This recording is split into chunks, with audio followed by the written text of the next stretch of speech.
Hey guys, um, yeah, this is day 8 of suboxone withdrawal. It's Monday. I took my very last dose of suboxone, obviously 8 days ago, Sunday morning. Uh, I'm gonna do something a little differently because there's nothing much to add on other than day 8. I got not much sleep last night. Um, None whatsoever because of my fucking legs. Seriously, I was told it's the last thing that'll go, and it feels that way. I was told energy too would be the last thing to to come back, but I don't really have much of an energy problem. I mean, I'm in a big truck right now. I mean, getting on and off of it usually would be a bitch withdrawing, but I'm not bothered by any type of um, I've got my energy back now. I'm probably not feeling it all. I feel like within the next few days I'll just keep feeling better and better. Like I feel fine now, but who knows? Maybe 3 or 4 days from now I'll feel even better. I mean, I was talking to a guy I work with because he's aware of what's going on with me, and I was telling him like, now that I'm 8 days clean, I don't have any opiates in my system and haven't um, and that's for the first time in 2.5 years. And I was expecting the Suboxone withdrawal to be much worse because my only other basis for comparison was heroin, and we all, for those of you that have withdrawn from that, Suboxone withdrawal, I can understand might be really fucking scary for you, but it's minimal. It's like take heroin withdrawal and cut it in half. Like, in you're still not going to be able to work. I mean, if you can work on Suboxone, if you got an office job where you can sip on coffee and you can sit your fat ass in a chair all day, then maybe you can work. But my work is all physical activity all day long. I pick big ass things up and I set big ass things down. I drive a big ass truck. I'm on and off it. Work was just something that I had to take off. I had to ask off. I can't drive this big truck while withdrawing off of fucking anything. I wouldn't feel comfortable. I wouldn't feel right doing it. I feel like I'd be putting other people at risk, and that's not fair for anybody. So I took the necessary days off. Monday, back at work, completely 150% fine to drive this vehicle. Day 8, I feel like I don't remember if in one of my last videos I used the mountain analogy. Day 1, day 2, day 3, day 4, day 5, day 6, day 7, day 8. This is where I am. And remember, I want to be down here where my dick is. This is where I want to be on the mountain. Just all the way down here. I want to. So I suspect, and I feel great right now, but I suspect in the next few days that I'll just keep feeling better and better and better. And what I want to talk about in this video is because my withdrawal didn't seem to be as worse as other people's, I did want to reiterate the things that I did to kind of help the process from weaning off correctly and appropriately. I haven't mentioned this, and I wish I would have mentioned this in the first video. I was not taking my Suboxone as prescribed. I couldn't afford that. So they were asking me to take one in the morning and one at night. Well, I knew I would be fine taking one in the morning and then waiting the next morning to take my next dose. That's what I was doing. I wasn't doing the one in the morning, one at night. That's too fucking expensive. I can't do that. So that'd be $20 a day for me. Right now, well, not now, not ever again, but before it was $10 a day just taking it once a day. That is probably the biggest difference between a person who was really feeling bad off and all the way up until day 14 was the day that he finally started feeling normal again. He was probably, taking it as prescribed. I'm assuming everyone is. unless you have reasons not to, like me. So I was taking it once a day. The little 4 milligram ones, I think the 8 are really small, and then the 4 get bigger, which I don't understand why that would be. I mean, they taste like shit. If you know what suboxone tastes like balls. You figure the smaller the milligram, the smaller the little sublingual film strip is, but that's not the case. So that probably helped out a lot. I was cutting the 4 milligram in half and just taking 2 milligrams for a few weeks, but a few weeks before I finally decided just to stop taking suboxone altogether, I was taking back the full 4 milligrams. That's just because I like to get high off of it. I'm an addict. What do you fucking expect?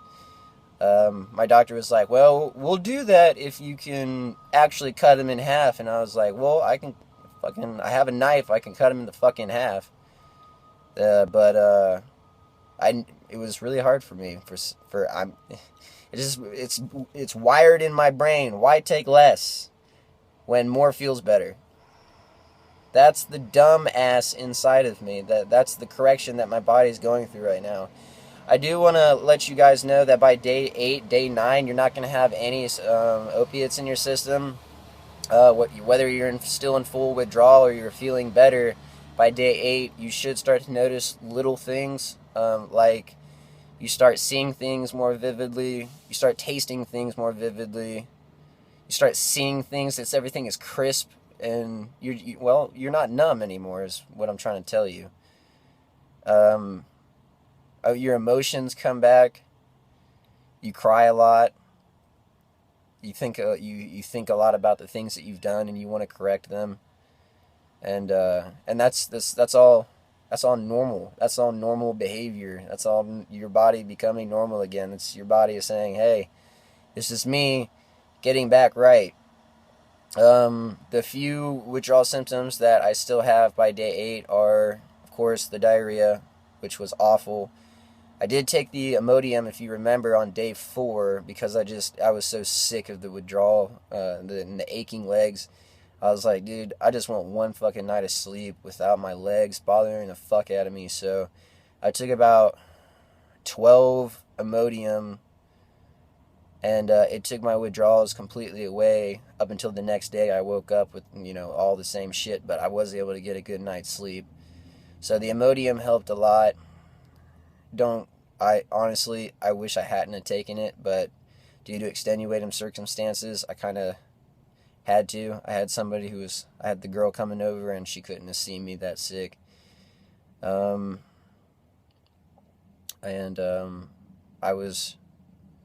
was going through withdrawal. I was really horny. If you're a guy and you're going through opiate withdrawal, a goddamn gust of wind will give you a hard-on. Fucking hair trigger too, which is fucking awful. You fucking touch your dick and it, you know what I mean? But anyways, enough about my dick. So the diarrhea, awful. I did not have diarrhea when I took the Imodium because Imodium is anti-diarrhea medicine. That's what it is. So I didn't have diarrhea for a few days while I was withdrawing. That's really nice. But today you could see how it changes, you know what I mean? And today I'm in full on, like, I just wonder when that's going to become normal again, is the diarrhea. But the good, the bad, and the ugly, right?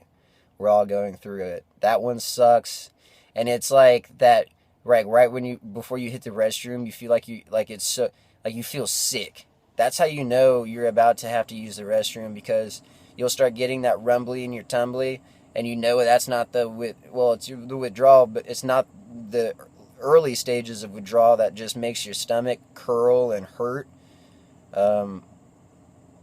It's different. Because what you got in your fucking system needs to get the fuck out immediately. So when you feel that feeling, hit the restroom. Go. Get it out of your system. Like this morning, I had to, I felt it, I was like, oh shit. And I was loading my fucking truck up, and I was like, damn, I need to hit the fucking restroom before I dip out. Because, I'm out in a truck all day. When's my next, you know? So, I felt so fucking sick. I thought I was going to throw up. And as soon as I hit the fucking toilet, it got out of my system and that all went away. So if you're feeling really sick to your stomach and it's curling and turning, chances are you need to go take a dump. So, um, I did not eat as healthy as I wanted to. I kept telling myself I wanted to eat vegetables and this, that, and the other, but I had no fucking. I never wanted to go to the grocery store. You know, I just ate out every day. If I could gain the damn strength, I'd just go to Burger King and grab something off the dollar menu or Taco Bell or Del Taco or one of those places, which is not good. I'm changing that as of today. Period. I figure now I have the money to buy, or now I'm not buying all the suboxone. I have money to stock my fridge properly, um, and to make sure that I'm getting the nutrition that my body is fucking craving for. And I'm not giving it that. In fact, I should have ate this morning, but I didn't. The last few days, days 6, 7, and 8, day 6, maybe not so much, but more so day 7 and 8, really hungry. Appetite came back full on. If you remember, day 3, I didn't eat anything. Day 4, I don't think I ate anything. I don't know. You watch the videos again, find out. But, yeah, yesterday I ate, like, stupid amount. And then the day before that, I ate a stupid amount. And I've already gained, like, I started this boxing withdrawal at, I was 138 or 139, soaking wet. And now I'm up to 142, 143. Don't know how. I didn't eat the first few days, but I think I've eaten so much in the last few days. And I think it has a lot to do with the fact that the opiates, I've been taking it for so long, I just didn't realize that maybe it was stunning my appetite. It was doing things to my hormones. I couldn't have sex. I had no sex drive. I fought through it.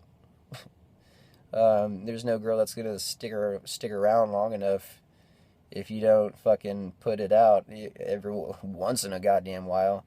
And the last girl I dated, man, she was a freak. She wanted it 24/7. I just couldn't give it to her. But she understood. She knew where I was at with the suboxone and all that. She was a prior opiate addict too, so she kind of understood a little bit. But it still sucked, like not being able to. I can remember the first time having sex, I couldn't get off. Because I had just taken a suboxone a few hours before. There's no way I was gonna be able to finish. No fucking way. And I remember I was like, I am so sorry. This has nothing to do with you. Like, what the fuck? I'm 25 years old. I should be able to fucking. These are my fuck years, man. I'm still in them. And it sucks when you can't have it. So the fact that I'm off of suboxone, the very first thing I'm going to do is try to contract venereal disease. No, I'm kidding. But I am going to be having lots of sex. Thank God. Thank God for that. Thank God for that. So that'll be back to normal. And that's sex drive is one of the... Can't wait to get that back. But this video is running up into 15 minutes. Take your vitamins. That's going to save your ass. Oh, by the way, if you're eating healthy and taking your vitamins, those vitamins are going to get in your bloodstream even quicker because of the nutrition that you're putting in your body by eating the vegetables. That's what I was told. That more vegetables, the healthier you eat, the easier it is for all the good stuff and the multivitamins and the medications you might be taking.